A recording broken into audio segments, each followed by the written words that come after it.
All right, ladies and gentlemen, welcome back to another episode of Broadband Heroes. I am your host, Nick, and I have some amazingly smart people here today to talk about broadband, of course. And obviously, I think either one of these people need introduction, but we are going to go ahead and do introductions before we get started. Dr. Christopher Ali, why don't you kick us off, and then we'll move over to Miss Jade. For sure. Yeah. And it is so exciting to be here on the Broadband Heroes podcast. It's quite an honor, very much so. So my name is Dr. Christopher Ali. I am the Pioneers Chair in Telecommunications at Penn State University. And I research and teach about all things broadband, from planning and deployment to broadband in rural areas to more recently broadband stories and community-based voices. I'm the author of the book Farm Fresh Broadband, The Politics of Rural Connectivity, which came out a couple of years ago, and working on a new book about broadband stories right now. Awesome. Thank you so much. And my partner in crime, Miss Jade, who want to give a little quick introduction of what you do and your background so everybody knows. Yeah, happy to be here. I handle government affairs and strategic partnerships for Bonfire. And not only is Chris just any broadband hero, but he's the recipient of our inaugural Broadband Hero Award. So we're so thrilled to have him on and learn more about what he's done in this space to educate and advocate for broadband for all. Awesome. So for anybody who's listened to us or watched us in the past, you know that we really do focus on talking about a lot of the unknown and things that don't get talked about on the panels and the shows and all that. And we try to go a little bit deeper while still having a little bit of fun. So one question, Chris, I always ask people is, how the heck did you, what's your broadband origin story? Like, how did you even get into this world, which is, I feel a lot of times it's its own little microcosm. I mean, it totally is. But before I tell the story, I just a huge shout out to Bonfire for the Broadband Heroes Award. I mean, it's one of the greatest honors of my professional career to have received that. So just very, very honored, and thank you again to Bonfire for believing in me. My broadband story is somewhat circuitous, I guess. So I have a PhD in communication studies, and I received my PhD from the Annenberg School for Communication at the University of Pennsylvania. And I wrote my PhD dissertation on local television policy in Canada, the United States, and the United Kingdom. And that became my first book, Media Localism, The Policies of Place. And from there, I remember actually my dissertation advisor telling me that I could write about television, but it had to be comparative. Or I could write about the internet, but no one was going to hire someone who was just interested in the inner workings of American local television. So comparative it became, and then I moved on to a study about the future of small town newspapers, and that was funded by the Tao Center for Digital Journalism at Columbia University. And here I learned about the hundreds of rural weekly newspapers who are struggling to survive in this kind of journalism crisis. And one of the things I kept hearing over and over and over again is, do we need a website? Or if we had a website, it was often like a static PDF. And this is where I came across folks telling me, hey, I'd love an internet connection. I'd love to promote my newspaper online, but I can't get the internet. So, the wheels start turning as an academic does. And then I secretly start chipping away at a project about the internet. And I thought originally I wanted to look at farming communication. And then it turns out someone already wrote a book on that. And so then I realized that farming communication actually part of this much larger conversation called rural broadband. And that's really what brought me in to rural broadband, into this space. And I'm a policy scholar by training. I love criticizing policy. I love talking about policy. FCC documents, they're my weekend reading. But I realized about halfway through writing Farm Fresh Broadband, which was an analysis of the failure of federal policy to correct the rural-urban infrastructural digital divide, that maybe not everyone finds 300 pages of policy analysis as, kind of captivating as I do. It's not everyone loves it. So I started a road trip, and my hound dog, Tuna, and I, in 2018, drove 3,600 miles across the country, talking to folks in rural communities about broadband and about their stories around connectivity and about hopes and dreams and successes. And that became the kind of humanizing of broadband that became part of Farm Fresh Broadband. When the book was published, it got some good buzz, which was pretty cool. And folks started reaching out to me, emailing me, and sharing their stories of hopes and fears and dreams, and not just providers. Farm Fresh Broadband I talked to a lot of providers, but these are just kind of everyday folks in communities across the country, our neighbors, who I think wanted to be heard, wanted to have their stories listened to and acknowledged, and kind of sometimes had their frustrations validated, right? As we know so much of what's going on in rural and remote Indigenous communities. And then, that kind of got me thinking about a book about stories. And as a policy scholar, one of the things that I've been finding in DC, if you go to any state house, is that we talk a lot about upload speeds and download speeds. We talk a lot about maps. We talk a lot about technology. But what we don't talk about is people. We have somehow managed to take the public out of public policy. Yeah. And so the thought process for this new book that I'm writing, which is called If These Maps Could Talk, Tales from the Digital Divide, is how do we put the public back into public policy? And I argue that we do this one story at a time. Oh, I love that. You've really ridden the wave of communications evolution, really starting with television and you printed news and like how that all those threads came together to your academic area of research now. And it's just so timely. I think it's because you had your dog with you that you got the stories. I'm just saying. I think. Absolutely. You know what? You walk down the street in a rural community, and Tuna was a very handsome, very approachable hound. And folks would want to pet Tuna, and then I'd say, hey, Tuna and I are here researching broadband. Can you tell us about your internet? And Tuna got me so many interviews. He was the feature of a story in a newspaper in Minnesota.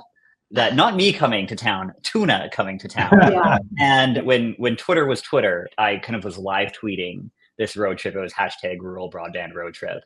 So Tuna and I kind of have this like Twitter hashtag together that we.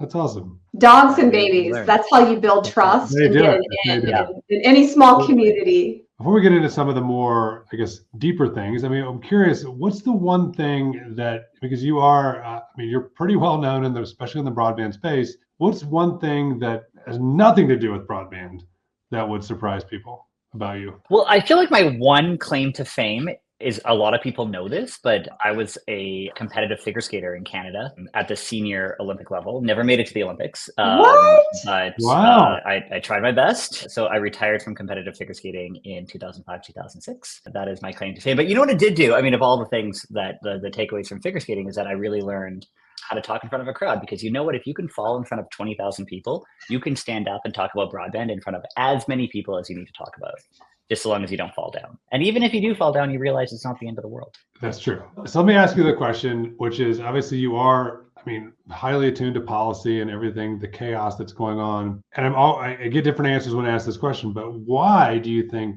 broadband access is not universal? And we're in 2025. Why do you think it's not universal at this point? There's kind of a yes and answer to this. Yes, and the part of the problem is that in the history of American telecommunications, we have always thought about telecom as a private good. Unlike almost every other country in the world, we did not opt for a publicly based telecom system, right? From the get-go, we had Bell, which then became AT&T, which now became AT&T, right? So we've always been operating in the private space. We've also, preferred kind of these local monopolies to actual competition. So one of the things that I documented in Farm Fresh Broadband is how over the last 20 years, when we talked about subsidizing providers to go into rural areas, right? Because it's a market failure in these rural areas, right? If the private market was going to do it, it would have done it already. We need these government incentives. We need public policy to make this happen. But we privileged what I call the largest and the loudest providers in funding programs. If you just look at the original Connect America Fund, right? It took the 10 largest price cap carriers, gave them over $1 billion and said, go forth with very little accountability. And then because of that, we've got this kind of Swiss cheese map of some connected areas, some underconnected areas, right? We've also disincentivized or disenfranchised alternative options, community-based options, cooperative-based options until much more recently, where we started to somewhat embrace, depending on where you are, community-based broadband efforts. And again, this idea that broadband somehow is a luxury. We don't, people don't need a Lexus, they need a Toyota, that kind of language, right? I call it in my book, The Politics of Good Enough, that we've always treated rural communities as what you need is just good enough broadband. And if you want something better, move to the city. We never did that with electricity. We never, ever did that with electricity. We never said one light bulb is good enough, right? In fact, what the federal government did is created the Rural Electrification Administration to incentivize the creation of cooperatives to go out and connect the countryside. We did the exact same thing with telephony in 1949, right? There's a precedent here of strong government intervention to connect the and underconnected. Now, flash forward today, we didn't seem to learn a lot of these lessons. Instead of privileging communities and privileging local voices, we privileged the largest and loudest providers. And that's where we got into the situation today. And quite frankly, we're on a path to do it all over again and not learning anything from history. Do you think that, you talk a lot in the book and a lot just in your presentations around equity, right? And yeah. I think, do you go back to that point? Is it just a failure that we just don't understand how to bring equity across all of America versus, I guess it's, because you could think about it a lot of different ways. Like, what's the real root problem? Because you're right, we're falling back into some of the same behaviors historically that we did, probably maybe for different reasons. But at the end of the day, equity is, if you're in a rural area, you should be treated just the same as if you're in a city. Right. Imagine that. And you know what it actually says in the Telecommunications Act, but we seem to ignore that. The root problem is a failure to imagine differently in this country. I'm going to steal that quote. That's a good one. Yeah, it's all yours. Failure to imagine differently. It might be in the new book, so I might have actually coined that one. We could not imagine ourselves out of large national providers. We could not imagine ourselves out of AT&T in the 50s and 60s, right? We cannot imagine ourselves out of the current box in which we are in. And the way, which means we can't get to equity, right? The current system doesn't work. That's why we're putting so much money into it. But we're not changing the system, right? We're just injecting more and more capital into a failed system. And so we need to think differently. And in order to do that, we need to listen to our communities, right? And that's the disconnect that I'm trying to work through in my book. And here's just an example, right? What counts as evidence to Congress? What counts as evidence to the Federal Communications Commission? What counts as evidence to the NTIA? It's not stories, right?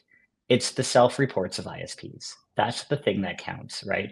I can't call up the Federal Communications Commission and say, you know what, I'm paying for 100 down, 20 up. I'm not getting it because I can't do X, Y, and Z, right? At one point I couldn't submit even a speed test, right? My story didn't count, but somehow the provider's story counted. So what do we call evidence at this federal policy? This is part of the problem of why we can't think differently, is because we are so limited in scope on what is considered evidence, right? Numbers are considered evidence. Maps are considered evidence. Technology is considered evidence. Well, you know what? I hate to tell you this, but maps lie, right? Numbers lie, right? Not every internet technology is created equal, right? Technologies lie. There's a politics around everything. So the one aspect that we're omitting is the voices of the actual people that we're trying to help. Yeah. Sorry, I'm on a little bit of this is my soapbox here. So no, I think that's perfectly put. And I wonder if we have kind of a sunk cost mentality on the one hand, because the system, we can't reimagine the system because we didn't imagine it maybe well in the first place. And now there's so much that has gone into it. So how do you break that up and still not alienate the people who have invested, Right. But also you're maybe mentioning the lobbying aspect of it. Like that might be at the heart of some of the policy decisions that haven't gotten us to where we want to be. So yeah, to me, it's a challenging issue too. Yeah, if the system is broken, which obviously it has some fundamental issues. To Jade's point, if you had to reinvent the entire electrical grid of the country, it's the same premise. Like it would be, I don't even know how you do it, right? It would be, or the railroads, or the things that are so foundational to us. That's very tough. It's tough for people. It is tough for people to imagine, I think. It is, which is, again, why I think we need to broaden the table of who we're talking to. You went on the tour, what's a great story? What was it, somebody you met that was man, this story, if more people heard this, they'd get it. Well, okay, I'll tell you one from 2018 and I'll tell you one from 2025. My favorite story from 2018 is Rock County, Minnesota. Picture it. 2018. Picture it. Sicily, 1922. No. So Rock County, Minnesota is in the southwest pocket of the state, bordering South Dakota. And in the early 2010s, it recognized, by it, I mean the county administrator, the board of supervisors recognized the importance of fiber optics. They were trying to find a provider to offer them, to partner with them to do a fiber optic network for the county. They were, dismissed by a lot of the major providers, or folks wanted to do a fixed wireless network. But the county kind of held fast and eventually found a partner in a cooperative, a telephone cooperative called Alliance Communications outside of South Dakota. They got a $5 million grant from Minnesota. Y'all might remember that, in the 2010 to pre-pandemic times, Minnesota was the state leader in broadband. It's still they had a border-to-border program. Rock County was one of the first grants in the border-to-border program. So they got a grant, $5 million. Alliance Communications put in, I believe, another $5 million, and they were $1 million short, right? So what do we do? $1 million short. They bonded themselves to their wind turbine tax credits for 10 years. That proved tremendously successful. Within a year, they had built out a fiber network with a 99% pass-by rate. Wow. Including through the Minnesota winter. That was pretty prescient to do it that early. Totally. 2018. Yeah. That was my 2018 story. Let me tell you a story from my new set of road trips. And this is coming from Huntington, West Virginia. And I met a guy at Broadband Communities Summit last year named Charlie Denny. Charlie is no stranger to a lot of folks in broadband. He was one of the leaders in West Virginia broadband, headed the West Virginia broadband office for a while. A passionate guy about community connectivity, especially around the Huntington area. Huntington, West Virginia is the home of Marshall University. From the football tragedy, and then later on the movie We Are Marshall, and kind of struggling economically. And what Charlie has done is started a nonprofit to offer, originally it was going to be a middle mile fiber network, and then the city wanted more. So then the plans now became fiber to lower income areas. So we're seeing, just as I think Rock County embraced alternatives through a telephone cooperative to connect itself, we see Charlie Denny 7 years later, right? Because we still haven't corrected the digital divide, imagining differently through a nonprofit broadband network supported by the city and the state through a middle mile and last mile network. So these are kind of things I mean by imagining alternative networks, right? And I want policy to be able to recognize and champion these as valid for connectivity as any of the national networks, and we're still not even at that point yet. But these are kind of two of my favorite stories. I mean, that's such an interesting. It goes back to, again, it's the storytelling. It's like, how do you get people to think differently? And so I'm just going to read off a couple of things. If I read off things like BEAD, the CARES Act, public-private partnerships, open access, all these things, there's a lot of these terms that we throw around a lot. What do they really mean from a people perspective, right? And I think that's our challenge. I mean, you're a professor. How do you tell people what these things are that are complicated? They're not simple. Absolutely. And I think one of the things we have to recognize is that what you just kind of listed, right? They are written to exclude communities. I mean, you want to work your way through the BEAD program NOFO. That is a dense 50 pages, right? But it's designed in a very technological and technocratic language that is not designed for community input. And that, first and foremost, is a problem, right? These programs are meant to assist those who are and underconnected, to assist those who lack the digital skills, who assist those who lack affordability, but they are so complicated, even from the get-go, that they are designed to exclude. Let's bring these people in just even through opportunities to be part of the policymaking process. The other thing we can think about is, if you look at the BEAD program, if you actually look at the IIJA, in one of the original drafts said, and I'm speaking specifically of nonprofit, cooperative, and public networks, it said that these should be privileged. These should be championed, right? That's not a direct quote, but what we saw at the end of the day was that these should just not be discriminated against. That's a failure to imagine, right? That's politics, first of all, but that is a failure to imagine. We had a moment here. We had a really important moment. It was interesting, Chris, because in the Capital Projects Fund program that was run through Treasury, they did include that you needed to score those more highly. They also included a 100 by 100 symmetrical standard. So we took a step back on both of those in BEAD. Totally. And interesting, I was going to talk about that 100 by 100 standard. USDA tried to enact that in the Reconnect program a couple of years ago, and Congress slapped their wrist and brought them back down to an asymmetric definition. So we've had these moments, right? So one of the things I like to do in my work is find where these moments exist and amplify them. CARES Act was pretty successful, right? So, let's talk about what worked there, right? So it's not maybe my work is in that, like, I want to get us there realistically, right? Yeah. So there were moments where things worked. Let's focus on what worked then and see how, like, let's do that again. We don't have to reinvent the wheel all the time, but we got to get these politics out of the way. The other thing, like the broadband map, and we've talked about this ad nauseum. Everyone likes to crap on the maps. That's what we do in broadband. It's a mess. It's a mess. Not only a failure to imagine differently, but the fact that we're tethering all of our broadband horses to this map, which does not tell us much. Even if it was perfect, it still doesn't tell us much, because the broadband map tells us unconnected, connected, unserved, underserved, served, right? It does not tell us about struggle. It does not tell us about a family that is sacrificing bills to pay for broadband.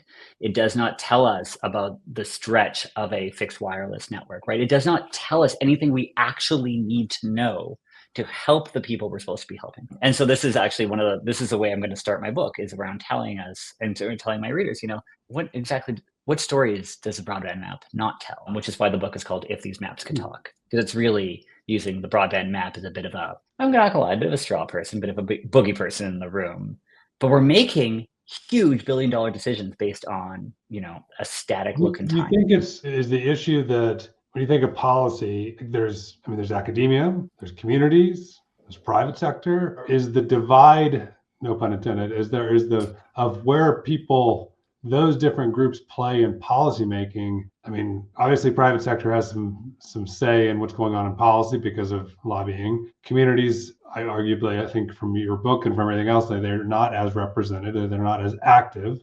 Not that they, and then academia, I don't know. Academia, like, obviously is looking at it trying to look at it objectively too. Do we need to change the involvement in those different groups? I would love to see that. I would love to see more equal chairs at the table. Even doing that would allow us to look around and then also think through who's not here, right? Who do you think's not at the table? That's a great question. I like to think about broadband, when we think about broadband as a piece of infrastructure, like, why aren't, well, I guess in the way of co-ops, electricity folks are in there to some degree, but like, why isn't water there? Why isn't sewage there, right? When we're thinking about infrastructure, where are departments of transportation in this, right? Is this one of the reasons why we have a constant failure of Dig Once policies, because we're not bringing in departments of transportation?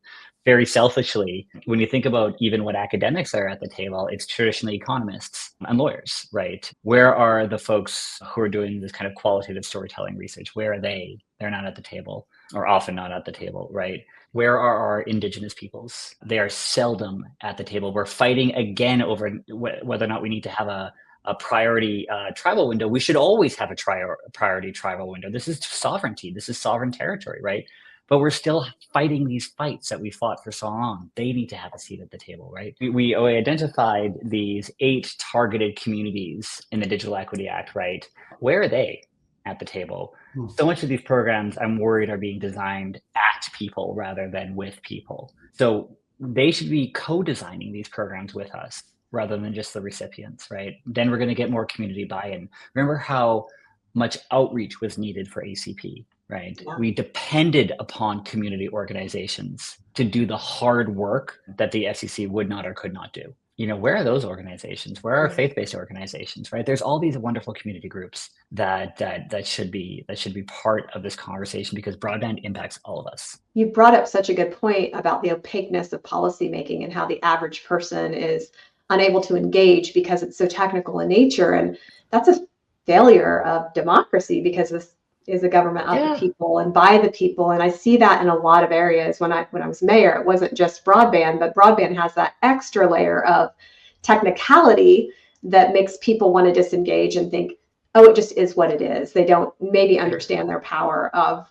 being a part of the conversation and being a champion for their community and driving policy forward that would best serve their interests. So I do think what you're doing is so important on the storytelling front, because it's an easier way to digest the impact of what is happening. If you can't digest the policy and you can't get through that 50-page NOFO or that 1,100-page IJA, then you can read the story and know that it's having an outsized impact on your community's economic development ability, your household, your friends and neighbors. One of the things we've started experimenting with here at the University of Pennsylvania is that our extension service, because we're a land grant institution, has the contract for the Pennsylvania broadband map. And when I got hired, one of the projects that I began, and it kind of fizzled a little bit, so I'm hoping to revise this, is actually to have a storytelling layer sitting on top of the broadband map. So you've got your upload and download speeds, but you could click on it and click on communities and neighborhoods and actually hear stories from people that we would speak with. So we have a great mock-up of it. I'm still hoping to make that a reality. But you said something that immediately piqued my mind of another group that's not at the table: realtors. Selfishly, I say this: my husband's a realtor, but realtors, as our first interface with homes, right, need to know the differences between the different types of technologies being offered. Need to be conversant as much as they are in roofs and in foundations with broadband technologies. We saw this a lot during the pandemic, especially with the amount of urban flight that we saw, right? Folks coming down, not realizing that there are different types of broadband, plus realtors not realizing there are different types of broadband. And what you end up with a family buying a house that required high capacity, fiber optic connectivity, getting satellite, and then being literally stuck. The MLS said internet, right? There are ways that we can digest the technicality of internet connectivity that doesn't have to be about upload speeds and download speeds or DSL or coax or fiber or fixed wireless or mesh networks or so have you, right? One of the things, for instance, that I ask my students when we have to go online, especially my students who live in a rural area, is I don't ask them to do speed tests, but I ask them things like, can you download a PowerPoint? Can you stream Netflix? Can you have a FaceTime with a buddy? That to me gives me a much better storytelling interface for how their connectivity is working, rather than, hey, can you go to this website and run a speed test for me so that I can figure out if you and I can have a Zoom meeting. It's about, to use the cliche that we have in the broadband world, it's about meeting people where they are. And it's a cliche for a reason. It is so important. Yeah. I know that you do not have a failure to imagine, clearly. Oh, thank you. And I'm curious, as I ask this other question I ask a lot of people is, where does the broadband landscape look like in 10 years? And a lot of people will say, well, it's just speed, this. I'm curious from your perspective, put aside speed, because that's the default thing, but all the things you just said about the people at the table, like what, in your mind, like what does the broadband landscape need to be like in 10 years? I appreciate that you said need, because I think we're in such a moment of political turmoil, especially, with the BEAD and DEA programs in limbo, that like, what is it actually going to look like in 10 years versus what it needs to look like in 10 years are two very different questions. Easier question. I'm a fiber first guy. We need to push fiber into communities as deep as possible, into this country as deep as possible. Fiber will not work for everything. Fiber will not work for precision agriculture, for instance, right? So we need to get fiber as close to farms as possible before we can put up a high capacity fixed wireless network, for instance, right? I mean, it sounds ridiculous, but you can't plug in a combine. So we need to continue to innovate wirelessly, right? But the priority still needs to be fiber. So look, I'm not even talking about speed, right? Let's just talk about getting fiber as deep into the country as humanly possible. And we've got the capacity to do that. The other thing is, and I've been thinking a lot about this, we've got to lower prices. We have to lower prices. In the United States, we pay the most for monthly broadband subscriptions than anywhere else in the OECD. The OECD is the top 38 economically developed countries in the world. We pay the most. Broadband is too damn expensive, right? We need to make sure that folks can afford it. There's two ideals here. One is that we have lower prices. We can look at what New York has done. I know there's a lot of controversy there. Or California is thinking about that as well. That's thinking creatively, right? ACP, right? What a failure of Congress to renew such a vital resource and make it permanent. But what ACP does is it's still masking the larger problem of broadband prices being too high. Yeah. So let's have a yes and, right? Let's work towards lowering broadband prices for all while continually assisting those who need it the most, right? So that's another kind of pillar. Yeah. But we also know that broadband is useless not only if you can't afford it, if you don't have it, but also you don't know how to use it, right? So we need to continue to mobilize our digital literacy components, within schools and libraries. And librarians are heroes. Let's fund librarians, and librarians are amazing. And let's also give them some help. One of the most amazing stories that I had the pleasure of listening to was in Reading, Pennsylvania, and a guy by the name of Sid Espinal, who is the broadband navigator for the Reading Public Library, who does home visits with senior citizens to get them more confident in digital technologies. And you know what? He doesn't start with things like telehealth or online shopping. He starts with Candy Crush, getting people used to and comfortable tapping a tablet, right? Meeting people where they are literally at their homes, but also just kind of comfort-wise and what does Candy Crush teach you? It teaches you where that X is to get out of a program, right? You can't really make a mistake in Candy Crush and crash the system. He starts there. He meets people where they are. And I love this idea. Let's make Sid's work sustainable, though, because it's got to be exhausting for poor Sid going to all these, if you talk to him, he seems to have an incredible amount of energy, more energy than I do. So he doesn't seem to run out of steam, but let's make Sid's job easier. Hopefully not just 10 years from now. That the broadband landscape, like reimagine that, right? So the landscape really is not the infrastructure, the landscape. No, you know what? I honestly believe the real hard work begins when after the infrastructure is laid. And this says, I'm not taking anything away from the really hard providers who are doing the really hard work of laying fiber right now. But a lot of the community work is going to begin even in earnest once that, or hopefully, ideally, while that cable is being laid. So that's, to me, what I want to see, what I think this country needs to see over the next decade. So when we commit to another national broadband plan, we can count on you to help draft that. Oh, man. Yeah. Get me in that room. Get me in that room. Yeah. I mean, goodness, we could spend another session talking about the national broadband plan. I'm trying to do some fun lightning rounds on some of these episodes. So we'll see how you do. I'm just going to rapid fire hit you with some questions. What is the community that you think is doing just amazing work right now? The Hoopa Valley Indian tribe in Northern California. I had the privilege of spending a couple of days with them last week, learning their utility district has a provider called Acorn Wireless, which is doing some incredible work connecting the dots between the three things that I was talking about. They're working on the fiber. They've got affordability programs, especially their elders program is amazing. And they're doing digital navigation in the local libraries, all from one community-based Indigenous ISP. Hoopa, my new heroes. That's awesome. Yeah, that is cool. What is in your digital tool belt? So you talked a lot about people doing like work using the internet. What's in your digital tool belt every day? What do you use from the internet? I don't think I use the internet in any particularly special way. My mornings begin with the Wordle, the Quordle, and the Octordle, just like everybody else.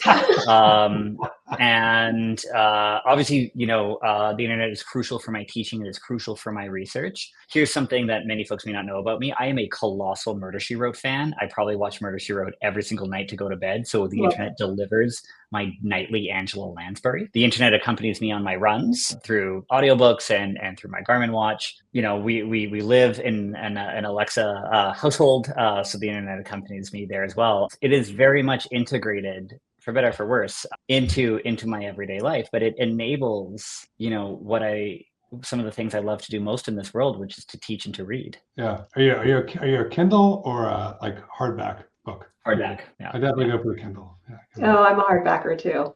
Yeah, I think if I move this way, these are all the books necessary to write my new book. And the picture of Leonard Nimoy as Spock up there. And a painting of Leonard Nimoy that I bought at an estate sale, because I'm also a big Star Trek fan. Yeah, who isn't, right? I like the idea of a utopian world rather than a dystopian. Yeah, I do too. That's a great way of putting it. Right. Maybe that's where we need to be in 10 years. I read somewhere that it will take 600 gigabits per second to do a holodeck. Wow. I really want the transporter. Yeah, that would be the leave a few organs behind with our capabilities now. Yeah, but think how amazing it would be. When I think about broadband, a lot of times I realize, I think broadband brings the world to your fingertips, and it is the best form of, to me, education and inspiration that there is in technology, right? You can literally see the moon. You can see pictures of the moon. You can see galaxies and solar systems in different countries. For those people that don't have equity and don't have the ability to go travel and fly somewhere, broadband can bring that to you. And reimagine if you had that ability to see how there are different cultures and different people, that I believe is what makes a difference in people's mindset. Absolutely. And, yes, and as we talk about the benefits of connectivity, because it really is our window on the world, right? It is so much more than just a toaster. It's not just another commodity, right? It is a lifeline. But just as that, it can also bring a lot of concerns and a lot of dangers into our world, which is why we need that literacy component, right? It's not just about, throwing it out there and hoping for the best, right? We need to ensure that our communities are empowered to make the choices for themselves. And sometimes that empowerment means not opting to go online, and we need to respect that. But they need to have the options, right? And we need to ensure that particularly our young people have the skills necessary to navigate what is often a tumultuous world, the online world, right? The Surgeon General said just in 2023 that social media is negatively impacting the mental health of young women, right? There's two sides to every coin. So let's make sure that our young people, our communities, our seniors, our everybody is empowered to make the right digital choices that will allow them to thrive. Who should be more involved in that piece of it? When you think about the communities and private sector and government and academia, like where the people to protect and ensure that you're almost using the internet right, or at least have awareness. Like, is the private sector responsible for that, or is the government responsible for that? I mean, we're all responsible. Yes, and yes, and yes, and yes, and right. Look at the Facebook whistleblower, right? Who gave us reports around what Facebook knew around, if you think about that 60 Minutes interview. The government certainly has a role to play for accountability measures, schools for teaching digital equity or digital literacy, parents as well, young people and peers. You know who I want to see get really into this game? Influencers. Where are influencers in all of this who depend on the internet, literally, for their livelihood? Let's get all these influencers in a room and talk about the importance of connectivity. That is a fascinating idea. Yeah. Call to all influencers out there. Y'all are influencers. You've got this show. Let's bring your peers together and let's start influencing. That's I honestly have never thought of that angle of. I know, I haven't either, and that's where a lot of influence lies. And that's where the young people are. I can tell you that because I teach them. Yeah. You have people with, massive followings that don't. That's let's talk about digital literacy. Let's talk about the digital divide. Let's talk about digital discrimination. Let's talk about digital equity, right? We could have a whole nother show on that topic. So let's I think that's, I'll have to noodle on that one. But again, we could go on for a while, but I think we want to be respectful of your time today. Chris, you obviously are, you're a legend in the space. You're well known. You've brought forth a lot of amazing insights, and I can speak for us that you are an inspiration. You are somebody who we look up to be able to say some of the stuff that does need to be said, and for that, I really thank you. So maybe you could just share, for people that do want to read your book, they would want to learn more about you. Where do they go? Oh yeah, absolutely. And thank you so much for the opportunity to be here, for the incredibly kind words. A quick Google of my name will reveal a lot of my publications that are available. But my book, Farm Fresh Broadband, is available kind of anywhere anyone buys books. I'm hoping, fingers crossed, that the new book will be out sometime in 2026. Hoping to finish the draft at the end of the summer. I can also be reached on Blue Sky, and my email is cali@psu.edu. So if anyone out there wants to share their story, wants someone to listen to their story and appreciate what they have to say, please shoot me an email and I will always respond. Awesome. Well, Chris, thank you for being such a tireless advocate for bridging the digital divide and reaching people and elevating voices that don't always get elevated.